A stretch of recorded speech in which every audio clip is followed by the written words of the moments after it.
Hey everybody! In this month's gel press video, I am going to show you a really fun finishing detail that I call topical ink. I was at the Creativation trade show in January, and a lot of the prints that you're going to see today I created at the booth for demonstrations. And I discovered a finishing detail that made them all really pop. All of these prints that you're seeing now have something very special in common. And I'm going to show you what that is because it's fun and easy. First, I want to show you some of the prints that I created in Phoenix. I loved the metallic paint that Sally Lynn had at the booth. And I was trying to teach people never to clean your plate because you pick up these fun details and textures that make your prints so much more interesting if there's a little bit of dry paint on the plate. So you'll see that these prints are a little bit grungy in nature, which I love. They're not clean, neat prints like you get from a perfectly clean gel press. They have these beautiful textures and a lot of shimmer from the metallic that you can see as I move the prints around. I was showing people various techniques, one of which I'm going to revisit today because it lends itself to the finishing detail that I'm going to talk about. So first, I have one of my larger gel presses set up. I like working in this size, especially for this technique, and you will see why at the end. And I have some of my favorite stencils here from A Colorful Life. These are some new ones. I haven't gotten a chance to get painty yet, and I just love them, so I'm excited to share those with you today. The paint I'll be using today is the Arteza acrylic paint. These have some nice vibrant colors that I like, but they also include metallics. And I'll link you to the set that I got below, but it's a very convenient size for gel printing because you can have a lot of colors out at once and they don't take up a whole ton of room on your desk. I always find that space is an issue with all of my gel printing. I have a very tiny desk, and so I like paints that come in smaller containers. This also has a very big assortment. You'll see when you see which one I got, and they will make today's project a lot of fun. Now, I just rolled the inked brayer across a dry stencil to transfer that pattern, and then I rolled that brayer onto a piece of paper. I actually have a separate video for this technique, but it was something that I had a lot of fun showing people at the booth.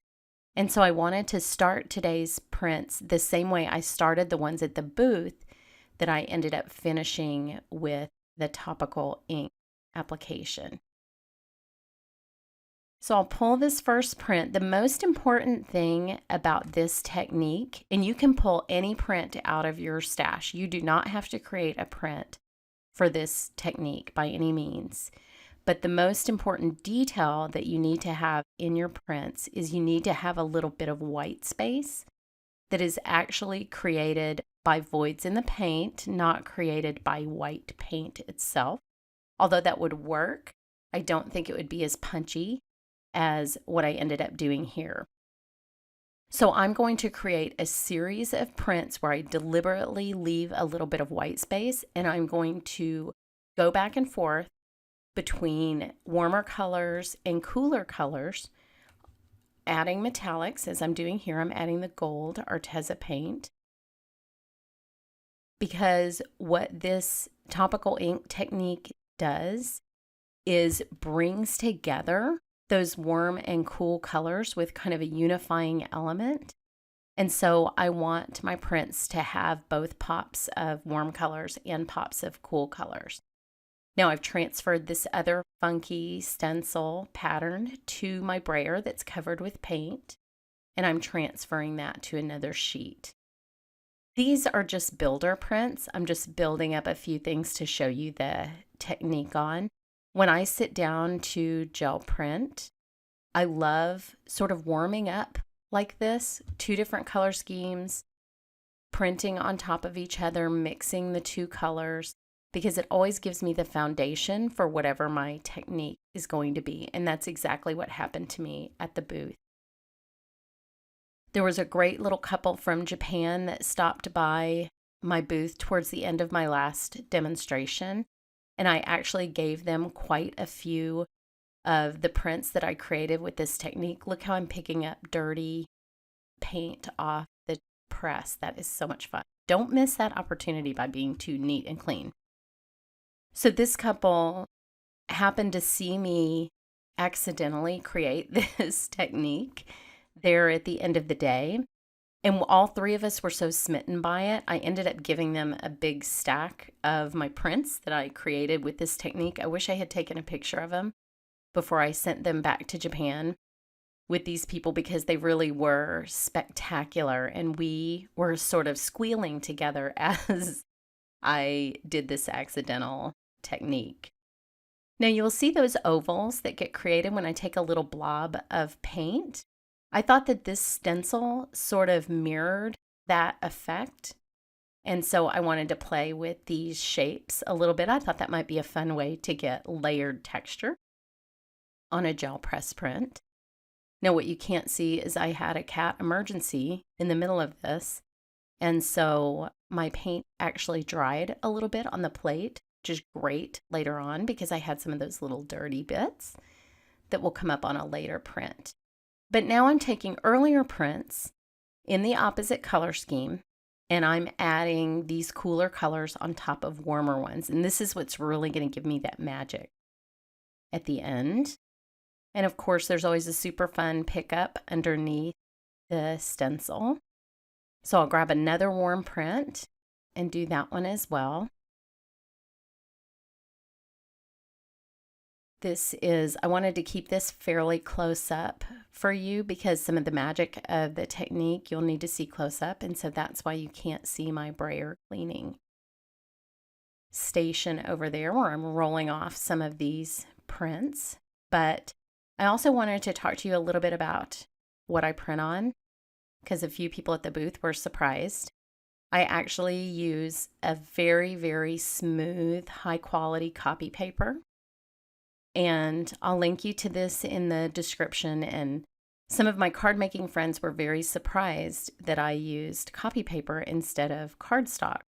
But what I like to do is layer my prints onto cardstock. And that could be in the form of my art journal. It can be on a card front like you'll see at the end here with my little squirrel.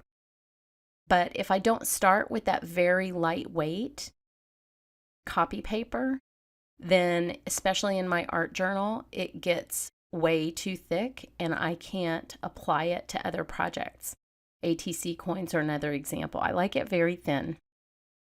This pattern that I'm transferring by rolling on the dry stencil is spectacular on the yellow. So I'm actually doing this a couple times.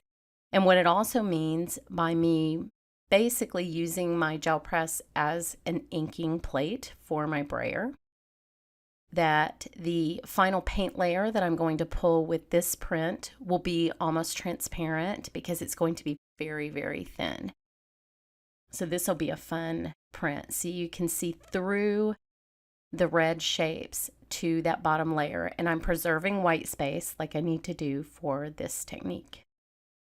So I'll take an earlier one with that same shape that mimics my brayer pattern when I put a little bead of this Arteza paint onto my plate. This one is a great one because it does have a combination of filled in space and open space. This will be perfect for the technique that I'm going to show you. So here are the prints I'm going to use for the technique. Each one of them has a different amount of white space, which is all you need to really show this off. And this is crazy because the only reason that I did this at the booth is I wanted to stack up my prints and they were still wet. So they had some alcohol ink at the booth and they happened to have purple. So I was like, you know what? Some of these are ugly. It's fine. I'm just going to see what happens if I put purple alcohol ink on top of them because it is totally transparent. So I thought maybe I could turn my little frogs into princes. And sure enough, the purple just creates magic on these prints. It is so much more vibrant. It has so much more interest. I didn't lose any of the detail from lower layers, that's my favorite thing, is sometimes you're afraid to put that last layer of paint on because you're going to cover up all the beautiful textural details that you have underneath. Well, the solution is alcohol ink, and especially for some reason, purple, which is not even one of my favorite colors. Purple alcohol ink works so beautifully with the metallics and the warm and cool colors of paint. It's like it pulls everything together. That fiery red, and then that beautiful, beautiful lilac color that pops through wherever there was white. It was absolutely magic. I went through my entire stack of prints that I had created for days in the booth in front of this Japanese couple, and I coated them all with purple alcohol ink, and they were completely transformed into beautiful, beautiful things that I could not have created with another layer of purple paint. You can see everything I did before, but the color just absolutely glows. I think it's really magical. I think Topical ink could probably transform a lot of prints. You can see what it does to the pattern in this first one. This one, it gave an overall color boost to kind of a busy print. This one, it almost looks like a paint layer, how it just settled into the white space. This one really brought out this stencil. This is one of my favorites. The contrast of the red and gold paint with the purple is really my favorite. So I cut one up and turned it into this cute little card front. I hope you give this technique a try. I'd like to try it with other colors. One caveat is the yellow alcohol ink might stain your plate. It's totally fine, but it might stain it, so just be aware of that. Thanks so much for watching.